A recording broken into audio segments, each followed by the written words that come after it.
yet another episode of It's Me Speaking to You. I am, as always, your host, Mr. Jeffrey Wilson, coming to you live and direct from the gateway to the West St. Louis, Missouri.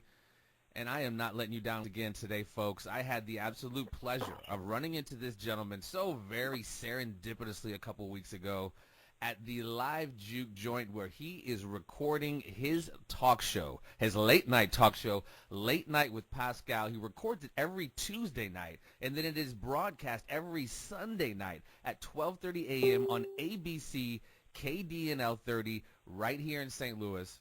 This cat is very talented, folks. Very talented, jack of many trades, and I am pleased to have made his acquaintance. Ladies and gentlemen, Mr. Pascal Beauboeuf is joining us today. Pascal Beauboeuf, what's up, brother? What's up, man? How you guys doing out there in podcast land? Yes, the podcast land is growing. Yeah, we're doing good, man. We're doing so good. So very impressed with your wares, man. Was hanging out last week while you taped your show, the first episode of Late Night with Pascal at the live juke joint. Yes, sir. Before we jump into that, man, because that is such a huge, obviously, step for you and obviously your operation. Just speaking with you briefly, I mean, you obviously haven't just been in St. Louis. You've moved around quite a bit. When did the entertainment bug bite you, my friend? And like you do a little bit of everything. Like you're in front of the camera, you got some singing, you got some chops. When did that all start for Mr. Pascal? Well, oh boy. Well, I mean, I guess it's always been since I was a kid. I've always been doing stuff since I was a kid. Like my sister, because I come from a family of four kids. All of them are girls except me. Okay. So the person I looked up to was my older sister, and my sister had this amazing voice like Whitney Houston. Mm-hmm. She just a gorgeous voice. And I grew up looking up to her and being like, man, I want to sing like that. I want to do that. You know, I want to be what she's doing. You know, so I kind of started to dabble. When I was in grade school, kind of found out, like, I guess, you know, through the general consensus or the general reaction from everybody was like, oh man, this guy can actually sing, or he's got a nice voice. So I just kind of continued doing that. I don't know. My family's always been entertaining people. You know, not saying that. I don't know. It's not saying that. It's not like my parents are in the entertainment business at all. They're far from it, but and you were born and raised here in St. Louis, got in the into Midwest, it. or where were you exactly born and raised? I was born and raised here, St. Louis. Okay, yeah, St. Louis. Louis. Gotcha. St. Louis, born and raised. Yeah. So I mean, you know, I grew up with, you know, we would always do skits or like, you know, little things like, and when we were kids, you know, when the first, you know, video tape, you know, like when the first camcorder came out, all that kind of stuff. Oh, you know, yeah. you know how you get the first, you know, piece of technology, you start using it, and you know, me and you know, a friend of mine and my sisters would always do little skits or little, you know, like reenact scenes from soap operas and stuff like that, just for fun, that kind of thing. But yeah, I mean, you know, I guess we've always had the entertainment bug in our blood. It just manifested into what it is now, pretty much. And you've taken steps to cultivate it. Obviously, I remember you said you did some stint in New York. I don't know how much work in the entertainment business you did, but you've kind of put in some work to cultivate this craft that you've been gifted with. Yeah. I've been really, really lucky. You know, I went to after transferring from New England Conservatory of Music in Boston, I was up there for basically for a vocal performance, and then my vocal coach got sick. Actually, he passed away after, like, in between my sophomore year. Or actually, I'm sorry, after my freshman year. Like, so during the summer of my freshman year, he passed away. So there was really no reason for me to stay at that school. I didn't really like the other teachers, and I just didn't really like that there wasn't much variety at that school. Like, people were debating whether or not, you know, Bach or Beethoven was better, kind of thing. It was just really bland and kind of stuffy, and it drove me nuts. I wanted to be around people, you know, of all walks of life. So I got accepted into NYU. I moved to New York. Went to school, finished out everything. You know, went there for film and theater, and got to, you know, learn the tricks of the trade in regards to making movies and making commercials and, just the production side of things. Mm-hmm. But during that time, there wasn't really a whole lot of, everything was filmed. Everything was shot on film. The digital camera DSLR age was not around at that time. Yeah, it did not exist. I mean, there was, some of the guys who might be watching this or listening to this, I'm sorry, might remember like the old Panasonics where, oh my God, you can shoot in 24p, right. And it was a huge thing, and you shoot with these little DV tapes and all that stuff. So that's what we had to deal with, or that's what we had to mess with, and those cameras were not cheap either. No. So, so I kind of put everything on the side as far as the film and acting thing. Or actually, I was in New York for a while. I did a lot of acting, a lot of commercials, and all that kind of stuff, But then my father got sick, and I moved back into town to basically, just kind of keep an eye on my family and keep an eye on my dad.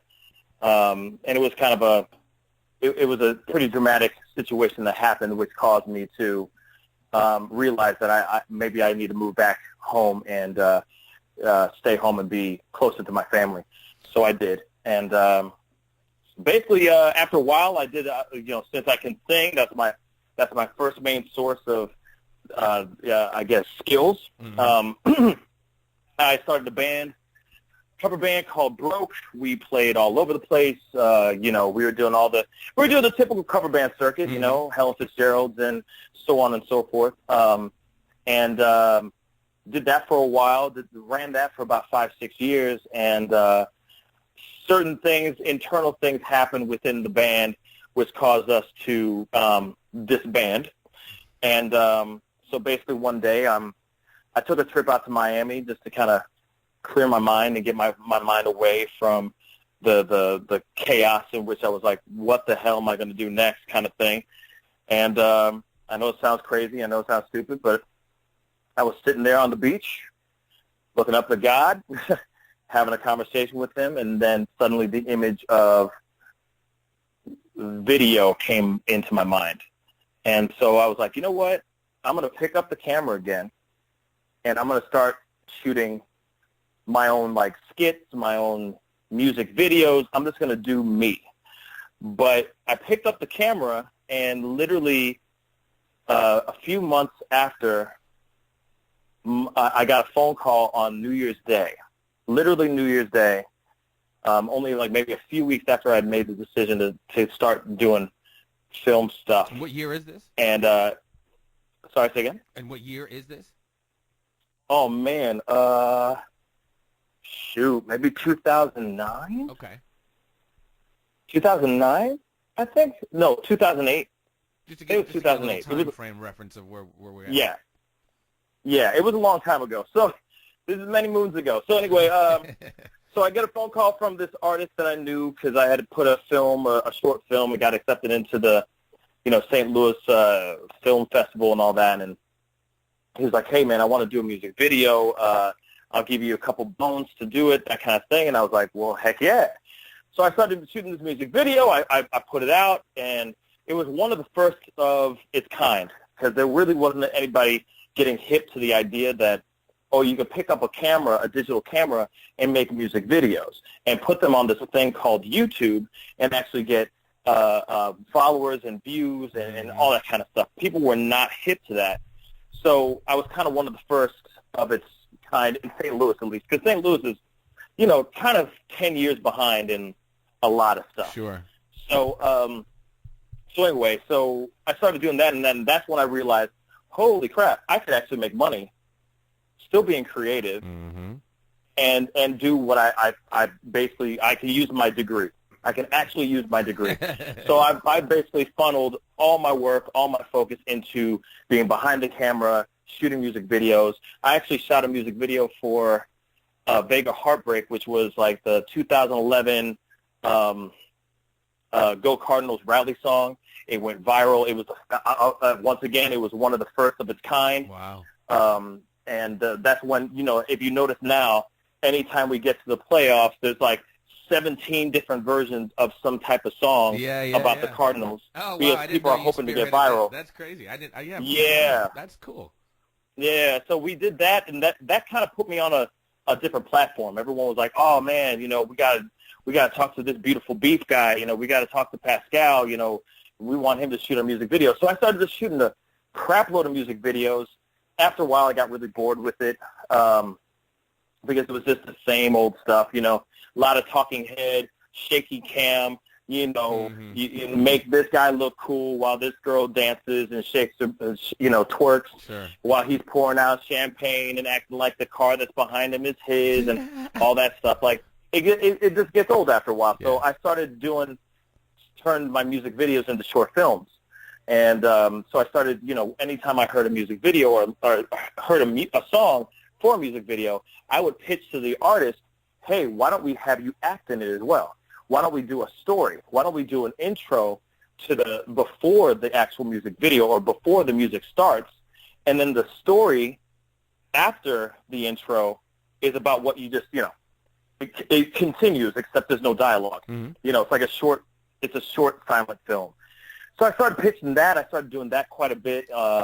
People got really interested. I'm sorry if this is really long-winded. I'm trying to No. This is what cut it's it about, cut man. it That's down. what we want to hear. So then basically after I did that a bunch of times and, kind of climbed the ranks of working with bigger names and then talking with bigger names and doing stuff for them and all that kind of crap, I hit a crossroads and I got bored. So I started my own web series, which I write, shoot, produce, direct, act in it as well. I'm the main character, called Missing. And and it was just basically I just came up with this idea. I had a friend of mine help me shoot the first episode and put it out. And so, then I started doing that for a couple years. But I realized that, like, okay, this is all doom and gloom. Like, the show is a crime drama. It's very dark. It's very mysterious. It's very, there's a tiny bit of black comedy in there. But it came to a certain point where I was like, okay, it's a lot of doom and gloom. People are dying in the show. Like, every episode, somebody's dying. There's always something going on. I'm going, well, I'm not really showcasing what I really can do here. Yeah, I can act, sure. I can direct people and make them look cool holding a gun, but I haven't really shown what my main source of what my main skill is, and it's always come down to singing. So started singing, making music videos or small little cover songs on YouTube a few months back, and I did a cover of Adele, Hello. Oh, yeah. That kind of like 20-some thousand, 30,000, I think it's up there. Yeah, it's pretty big. Yeah, it was surprising. I hate to use the word viral because people use that word the wrong way. Because obviously it's not 100,000 views, but it's 20 some odd thousand views, which is there. I'll take that any day. Yeah, it's nice. It's a nice number. So a buddy of mine, Jack Buck the third, he is related to Jack Buck, the announcer. He's also the co-executive producer on the late night show as well.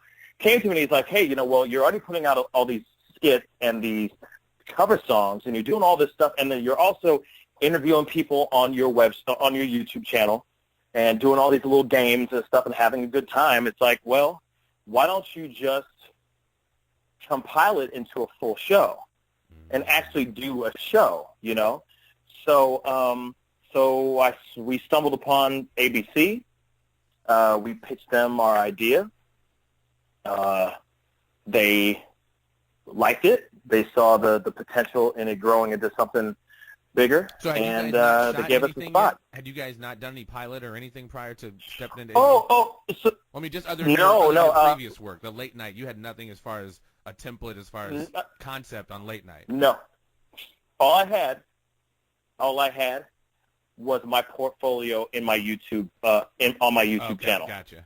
So all I had, because I had already had a crap ton of interviews with models and actors and singers. Then I already had the skits that I've already done that are pretty funny. So it was clear. I already had do it. the Whatever you songs. were pitching, you could do what you were. Yeah. So it was already. I was already going. Well, check this out. Right. Check that out. Check this out too. Nice. Oh, and this too. And they're like, wow, and the production was very nice, and they liked how it looked. So they're like, okay, cool. Like, yeah, let's make this happen. You know, they kind of believed in they basically believed in the project, right. You know, and especially given the fact that there really isn't a late night show in town, like, you know, of that caliber. Right. So, so yeah. So, I mean, you know, I kind of put out a pilot, which is basically a compilation of all the skits that I've done on YouTube, and I put it on as the first episode. But that gave me some time to get my 12-piece band, you know, and just kind of figure things out, you know, build a deck. Ladies and gentlemen, he didn't say 1, 2. He said 12-piece band. That is ambitious. It's a lot of people. And I saw it in action last week, man. It was awesome, dude. You guys, that was just too cool to see, man. Horns. Thank you, brother. Thank you, man. You guys threw down. So very, very cool. Yeah, they're good, man. They're really, really good. I cannot complain on the guys. Like, I'm very, very lucky to have those guys. But yeah, we started with shooting in a spot with like 900 square feet, the very tiny space, 4 white walls. It looked really like as if it was a public access TV show shot out of somebody's grandmother's basement, Some new you know. World type, but yeah. But you know, at the same time, it was kind of like, all right, you know, you got to start somewhere. So we put those things together, and then randomly, I'm driving down the street. True story, driving down the street on Manchester, and I'm like, man, wasn't there this spot that was really awesome? It used to have a dueling piano thing. Then they had a burlesque thing. I don't even know if they have anything in there right now. I need to at least just go and check it out. And I walk up, and the door's unlocked, and I thought, I honestly thought that the owner was going to think that I was going to try to jump him or something and try to rob him. But, Drew? Drew, yeah, Drew. And Drew was extremely, shout out to Drew. He was graceful and awesome. Yeah. Yeah, what's up, Grace? But BG in the house. Yes, but he was very gracious, very kind, extremely positive. As soon as I showed him my first few episodes, just so he can get an idea of what I'm trying to do, he was like, "Oh my God, this would be amazing in this space." Yeah. And he called up Spanky, and they had a conversation. We got to sit down and rap, and next thing you know, we're doing our show every Tuesday night at 8 p.m. at Live Juke Joint. That's awesome, brother. It's pretty amazing. So very cool. So it's a long breakdown of what, and it's very abbreviated. But of course. you know, what dating or going back to some of your behind camera Sure. work, and I mean, obviously you have a lot of influences. What were some of your primary like visual directorial type influences that that influenced your work? Directors or flicks. Well, I'll tell you this. I'm a huge fan of. Well, God, it's so hard because I'm a lover of film. Right. Like, that's the thing. Me too. I don't have one particular. Right. Same here. I don't have one. Yeah, I don't really have one director that I'm sitting there going, oh, because there's certain directors like still they're dope, but then they have really crappy movies too. Yeah. Or there's crappy. A top 5, or even like I said, even movies Right. necessarily. I mean, it doesn't necessarily. Just some of the influences, just generally speaking. American Beauty is one of my. There you go. American Beauty is one of my favorite movies of all time. Just visually speaking, the way it looks, it's a little dated now, but the way it looks and the way the movie is, it is a classic. Mm-hmm. Me personally, I think that movie's a bloody classic. Man, I love Christopher Nolan. Mm-hmm. Inception is probably one of my favorite movies of the Nolan kind of catalog. Mm-hmm. I mean, you can never go wrong with. J.J. Abrams, I think, is a genius. Oh yeah. But I love him. I love him more for the stuff that he's producing. I love how he's revamped all these other movies and stuff, like bringing back Star Trek, revamping Star Wars, which was amazingly done. I mean, those things are dope. But what I really give him props for is like Lost. Oh yeah. The TV shows that he's put together, and especially Alias, even back in the day. It's very Alias. I was just about to say Alias, but I'm just saying, like, even it'll blow your mind. But that show, oh man, what was the name? I'm totally forgetting. It was on the WB. It was a chick show. Felicity. He made that show. I kid you not. That movie or that show came from J.J. Abrams' brain. Just the fact that it's very eclectic. As much as you sit there and go, oh, that's a teen chick show kind of thing. It still came out of it. Still manifested from his brain. Right. It became a show because of him. So just that being said, I have mad respect for him because of how eclectic his work is. It's not just one thing. Now he's starting to go in this realm of like the next Steven Spielberg. Sure. So of course he's kind of putting his stamp on things in a Spielbergian way. But I think he's really dope. But other than that, I've always loved Spike Lee, although, he might be angry at me when I say this, but I feel like he kind of fell off a little bit. I think he was in his prime when I feel like after Bamboozled, he kind of fell off. Jungle Fever, not Jungle Fever, but Do the Right Thing is one I can still fuck with. Like, that's one. Of course, Do the Right Thing is still a movie that is being played. Like, I watched it as a film in a film class. Right.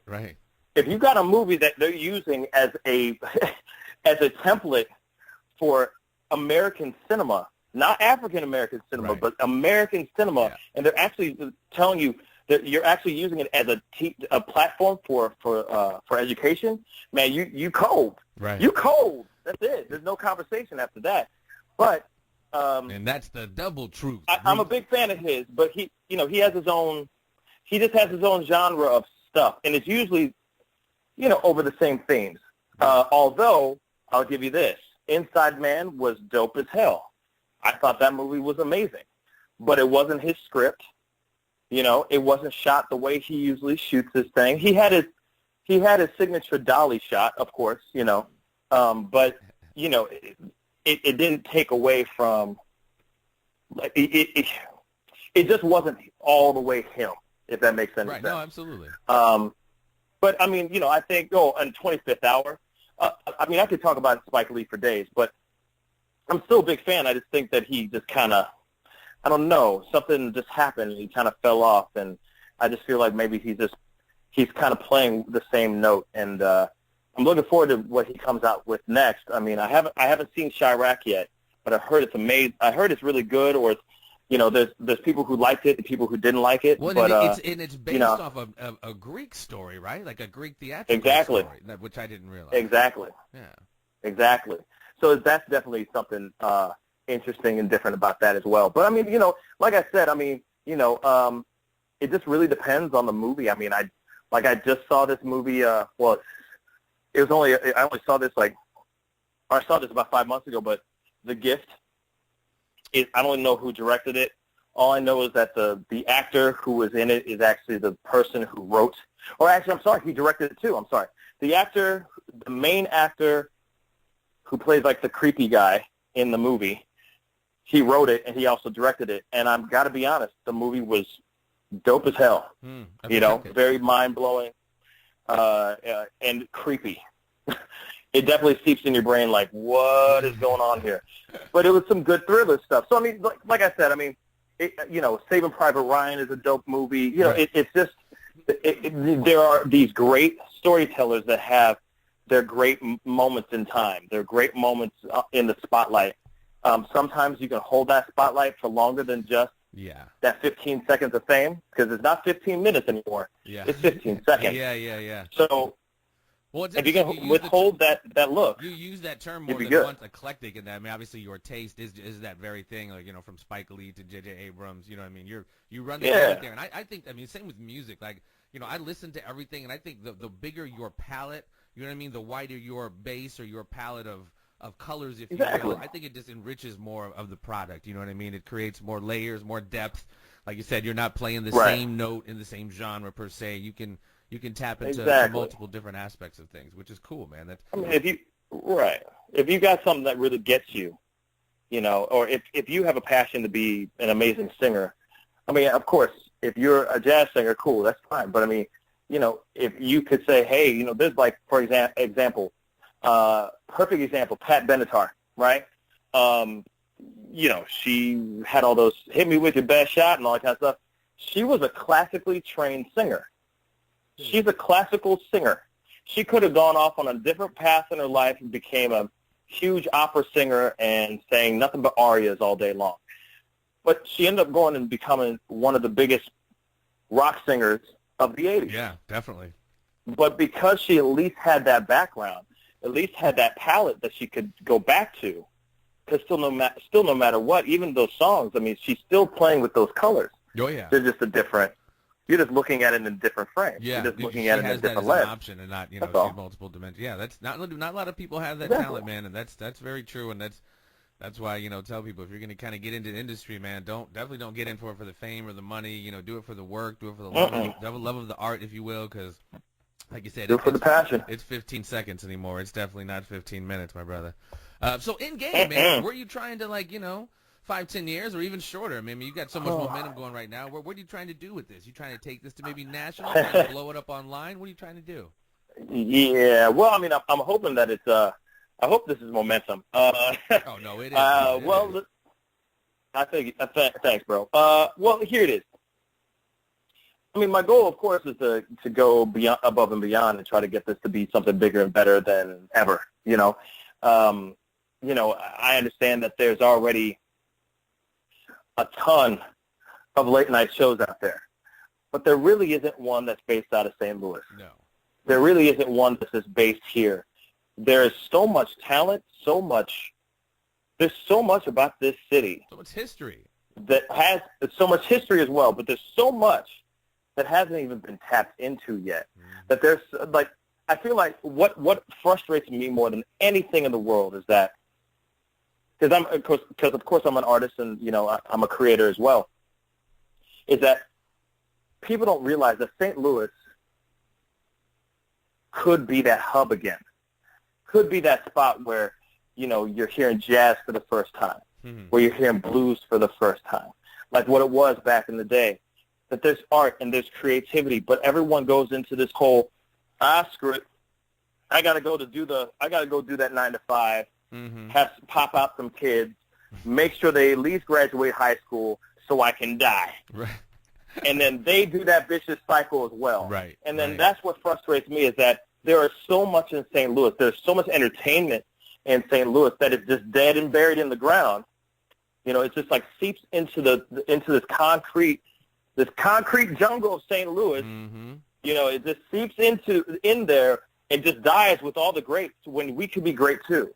And that's what's very frustrating for me, is that, and that's what I want to pin on St. Louis, is that St. Louis can be that hub again. St. Louis can be that spot where you go, hey, we're going to St. Louis, bro. I can't wait. Not, oh, crap, we're going to St. Louis. Hands up, don't shoot. Right.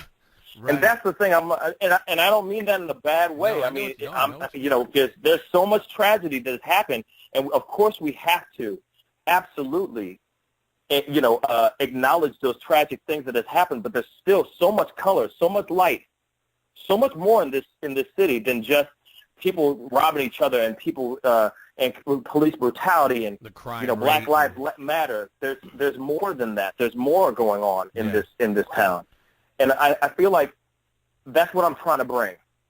That's why I'm trying to have people acknowledge, like, man, like even this coming week we have, you know, a really talented girl coming in named Brianna Brown, amazing jazz singer, you know, vocalist. But the thing is like, if you won't know it unless you really look for it. Right. And it's kind of like, I don't want it to be that hard to look for stuff like that.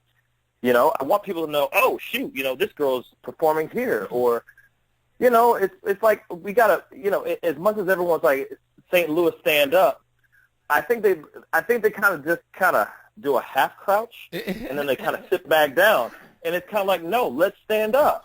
Yeah, it's weird. I moved here there's so much positivity. Yeah, I moved here about so much 10 years here, ago. You know? And I've met so many different people, cats you know, Artie, and just so many different cats, man, in this kind of entertainment public world, if you will.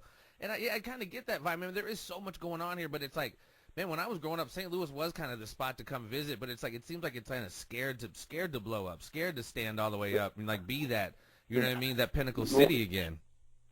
What I feel is this, and you'll hear this a bunch of times. It's like crabs in a barrel. It's like crabs in a pot.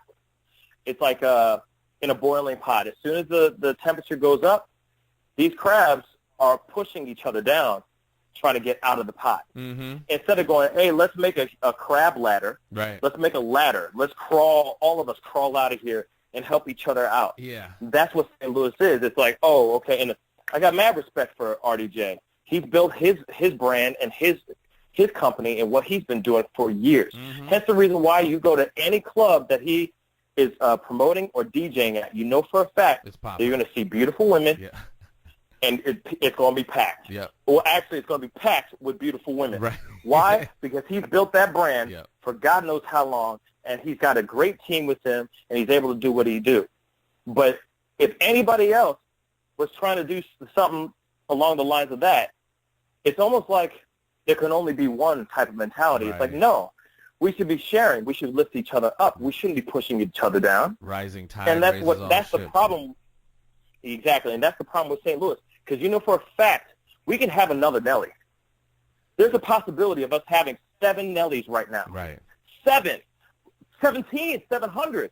We can all lift each other up, but there are more kids getting killed on the street because of them actually getting some actual fame or getting a little light shine on them, which is very, very frustrating. I know more kids that are getting killed, popped in point-blank range in the back of the head because that person's starting to shine. Instead of lifting that person up, everyone's pushing each other down, and that's the problem with St. Louis. Hence the reason why I'm going, well, you know what? Yes, it is a late-night show with Pascal. I fully get that it's my face on this show, but it's not my face. I'm putting other people on. Oh, yeah. I'm letting those people like Brianna Brown, Mark Watson, Steve Ewing, Darian Saffron, and the multitudes of other people that have come into the show to have their chance on a platform to go, hey, you know, I'm trying to do something positive in this city. Come mess with me. Or come see me. We're trying to, like, you know, Whiteout, Nick Men, you know, he's also known as Whiteout, hip-hop artist, amazing kid. He's doing Hero Inside. It's a organization going against basically like drug abuse and heroin, you know, to stop heroin abuse. Man, why can't it, you know, these people are out here doing more than just trying to be like, yo, I got bars for days, son. Right. No, there's more than that. And I feel like St.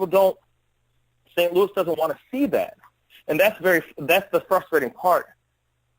That's the frustrating part of things for me. That's it's deep, being able to go, hey, guys, there's so much more here that, you know, it's like people just sweep everything under the rug and then don't even bother to look and see what's under that rug. And you'd be surprised how much dirt you're throwing on these amazingly talented, gifted, and yeah, no, absolutely. driven honestly, people. I mean, and you know, you're honestly, man, just listening to you and just hearing your resume and portfolio. I mean, you're the perfect kind of cat to do that. You have the resume, you have the legitimacy, and you have now a platform on ABC, a network in, you know, St. Louis, which is not a small entertainment market. So, I mean, this is, you know, you are planting seeds that, like you said, people are neglecting to plant. So, you know, obviously these things are going to flourish, man, and they will definitely have you to I bloody hope so. Yeah, no, I mean, and it's not really like me trying to get that, you know, I'm not trying to get the notoriety for that kind of thing. No, I mean, no, of but course, it's just a yeah. byproduct, I mean, man. shoot, I could be a selfish man too and hope, yeah, you know, I get a shout out here and there. Yeah, of course, you know. But yeah, I mean, you know, sorry. So to answer your question, the goal is to get St. Louis on a certain map and on a more positive map. Yes, of course, I'm the face of it. Yes, of course, I want this to go national. I want people in L.A. because there's so many people in L.A. that are St. Louisans that would probably love to be able to chime in and see what's going on the late night show in St. Louis, you know, and vice versa, being able to bring all types of talent. Shoot, I would kill to have Tyler Perry on my show.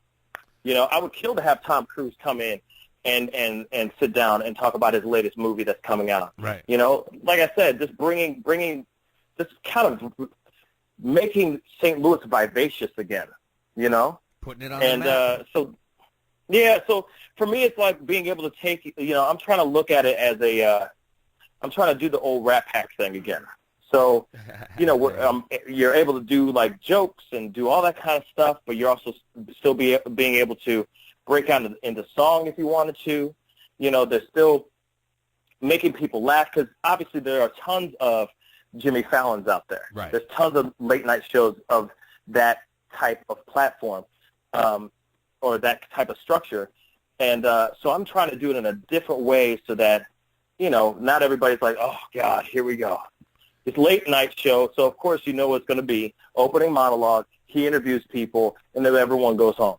And it's like, no, I want to be able to throw little skits here and there, and I still want to be able to. That variety aspect definitely differentiates that from what is out there, because it definitely is not just your normal, your normal talk show. You do add, like I said, from the musical aspect, from the comedy aspect, to the actual sit down, monologue or dialogue with your guest.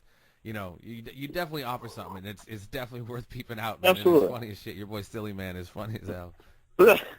Oh yeah, Silly Man's great, man. Like that, he's a great partner to have on the show. He's hilarious, and I'm really lucky to have him a part of things, because sometimes when I run dry out of my inkwell of comedy, he'll come in and just refill that thing again. And it's like, oh man, that's a great idea, or that's really funny, So I'm really lucky to have him in my corner. You gotta have those like muses on your team to help really inspire you like that. Absolutely.